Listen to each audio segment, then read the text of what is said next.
Bonjour amis internautes de Vieux Sport, nous démarrons notre revue d'actualité de ce jeudi 4 août par du basket. Le Sénégal connaît ses adversaires pour le championnat d'Afrique FIBA U18. Le tirage au sort de la compétition qui regroupe finalement 9 équipes a été effectué. Le Sénégal loge dans le groupe A en compagnie du pays hôte le Madagascar, l'Algérie et le Bénin. Le groupe B compte 5 équipes, Mali, Égypte, Guinée, Angola et Rwanda. Notons que le Nigeria était annoncé par les équipes participantes mais ne prendra pas part à la compétition finalement.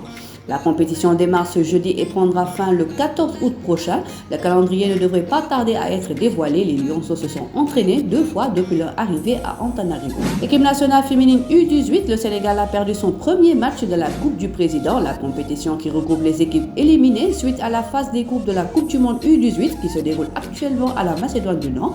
C'est finalement une première victoire de l'Algérie au championnat du monde de handball féminin. Ni les 13 arrêts de Guénar Cissé, ni les 14 buts marqués par Sira Kébé et Teresimiya Gomis, ni les faits qu'elles aient porté leur efficacité au-dessus de 50% n'ont finalement aidé le Sénégal.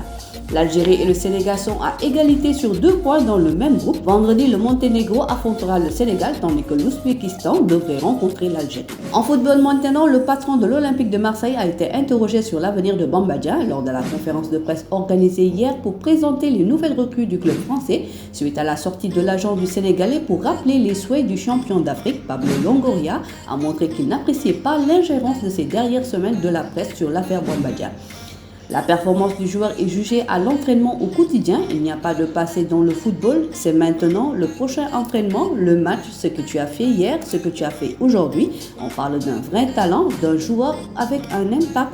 Mais il faut rappeler les valeurs du sport moderne, a déclaré le président de l'Olympique de Marseille. En mercato, après avoir manqué l'occasion de s'attacher les services du Portugais Renato Sanchez, dont le transfert vers le club de la capitale française ne va pas tarder à être officialisé, l'AS Milan a décidé de tourner cette page et ouvrir celle du meilleur espoir africain de l'année 2022, élu par la Confédération africaine de football. En effet, selon plusieurs sources italiennes, les rossoneri visent maintenant Pape Matar Sarr, recruté en août 2021 puis prêté à son ancien club Metz où il a fait 34 apparitions la saison dernière. Désormais, avec son nouveau club, le jeune joueur de 21 ans a effectué la pré-saison avec l'équipe première des Londoniens du Nord. Il a d'ailleurs disputé 3 matchs avec une moyenne enregistrée de 13 minutes par rencontre, considéré comme l'avenir du club avec l'entraîneur du Tottenham. Reste à savoir si Conte va compter au moins sur cette saison sur le champion d'Afrique avec le Sénégal. Koulibaly répond à Aurelio de Laurentiis en conférence de presse hier. Le nouveau défenseur de Chelsea a répondu à son ancien président de Naples qui dit ne plus avoir l'intention de recruter de footballeurs africains.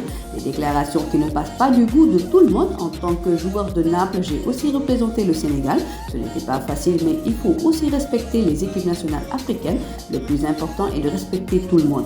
C'est vrai que c'est dur d'aller en Coupe d'Afrique pendant la saison où j'étais à Naples, mais en tant que capitaine du Sénégal, je ne pense pas qu'il soit juste de parler d'une équipe nationale africaine qui mérite le respect, a tenu à clarifier le Sénégalais. Koulibaly a poursuivi, si c'est la pensée de Laurentiis, je le respecte, c'est son droit de penser qu'il peut construire une équipe sans joueurs africains, mais je suis sûr que beaucoup de gens à Naples ne pensent pas comme lui, ni en la ville, ni dans la société. Voilà, c'est terminé pour aujourd'hui, on se donne rendez-vous demain pour d'autres actualités sportives de nos daily. Le site numéro 1 du sport au Sénégal, vieuxsport.com, est maintenant disponible en version application mobile sur iOS et Android. Retrouvez l'actualité du Sénégal pour tous les sports en direct sur votre téléphone, football, lambe, basket, sport de combat, athlétisme et bien d'autres disciplines. Toutes les statistiques des championnats sénégalais, les matchs, les résultats, les classements à suivre en direct sur votre application Vieux Sport.